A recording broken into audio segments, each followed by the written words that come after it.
मुख्यमंत्री नायब सिंह सैनी की अध्यक्षता में आज यहां हुई हरियाणा मंत्रिमंडल की बैठक में 10 प्रमुख औद्योगिक नीतियों को मंजूरी दी गई।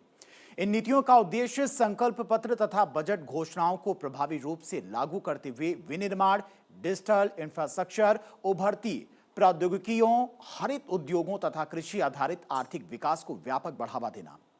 इन नीतियों को अंतिम रूप देने से पहले मुख्यमंत्री नायब सिंह सैनी ने स्वयं 2 दिनों तक उद्योगपतियों एवं विभिन्न औद्योगिक संगठनों के साथ विस्तृत विचार विमर्श किया। देखिए रिपोर्ट।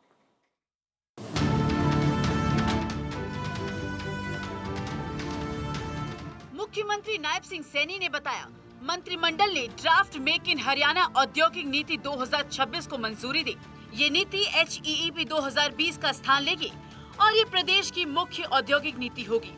इसके तहत अगले 5 वर्षों में 5 लाख करोड़ रुपए का नया निवेश, 10 लाख नए रोजगार और प्रदेश के निर्यात को बढ़ाने के लक्ष्य पर फोकस किया गया है।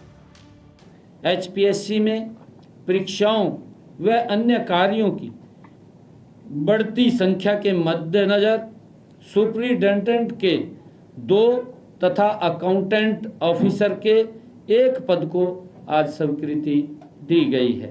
इसके बाद HPSC सुपरिटेंडेंट पदों की संख्या 5 से बढ़कर 7 हो जाएगी। मुख्यमंत्री ने बताया, इस नीति में 30% से 70% तक शुद्ध SGST प्रतिपूर्ति का प्रावधान किया गया है। बड़ी इकाइयों को ये लाभ 7 वर्ष, मेगा इकाइयों को 10 वर्ष और अल्ट्रा मेगा परियोजनाओं को विशेष पैकेज के तहत 12 वर्ष तक लाभ मिलेगा। बड़ी इकाइयों के लिए 5 से 20% और प्राइम फोकस क्षेत्रों में मेगा और अल्ट्रा मेगा इकाइयों के लिए पात्र पूंजीगत व्यय पर 30% तक पूंजीगत सब्सिडी दी जाएगी। स्टाम्प ड्यूटी में भी 30% से 100% तक प्रतिपूर्ति का प्रावधान किया गया है। स्थानीय रोजगार को बढ़ावा देने के लिए हरियाणा के स्थानीय कर्मचारियों के लिए रोजगार सृजन सब्सिडी को 48,000 रुपए से बढ़ाकर 10 वर्षों तक प्रति कर्मचारी प्रति वर्ष 1 लाख रुपए तक कर दिया गया है।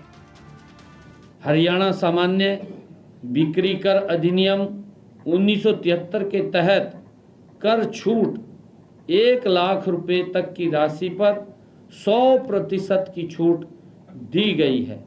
1 लाख रुपए से अधिक की राशि पर 70% की छूट दी गई है। 100% ब्याज तथा पेनल्टी सब के लिए माफ है। 100% ब्याज, 100% उसका ब्याज और जो पेनल्टी थी वो सब के लिए माफ की गई है। मुख्यमंत्री ने बताया, मंत्रिमंडल ने draft Haryana electronic system design एवं विनिर्माण नीति 2026 को मंजूरी दी। वित्त वर्ष 2026-27 के बजट में इलेक्ट्रॉनिक सिस्टम डिजाइन एवं विनिर्माण जैसे उभरते क्षेत्रों की नीति तैयार कर चालू वर्ष में लागू करने की बात कही गई थी। इस नीति के माध्यम से राज्य सरकार इलेक्ट्रॉनिक्स विनिर्माण, इलेक्ट्रॉनिक्स कलपुर्जा निर्माण और सेमीकंडक्टर से जुड़े निवेश को आकर्षित करेगी। इसका उद्देश्य हरियाणा को इलेक्ट्रॉनिक्स विनिर्माण का प्रमुख केंद्र बनाना है।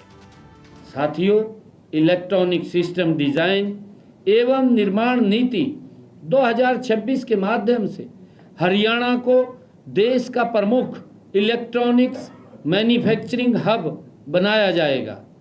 IMT सोहना में 500 एकड़ में इलेक्ट्रॉनिक क्लस्टर विकसित किया जा रहा है।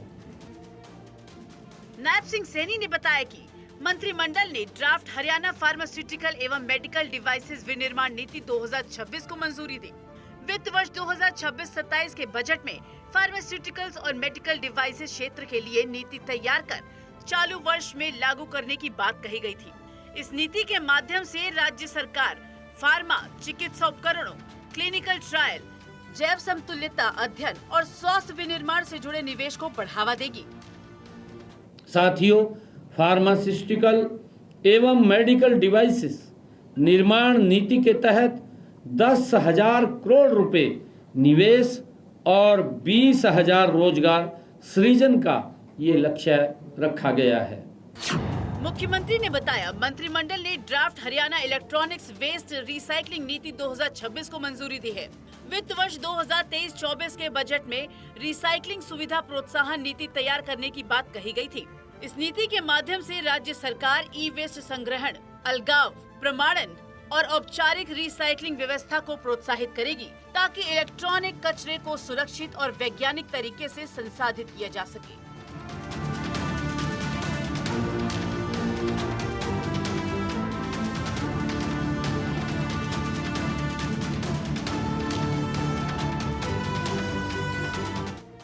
मुख्यमंत्री नायब सिंह सैनी ने कहा कि सरकार का लक्ष्य है हरियाणा निवेश, रोजगार, निर्यात, नवाचार और ग्रामीण समृद्धि के अगले चरण में देश का अग्रणी राज्य बने और प्रधानमंत्री के विकसित भारत 2047 का सिरमौर बने।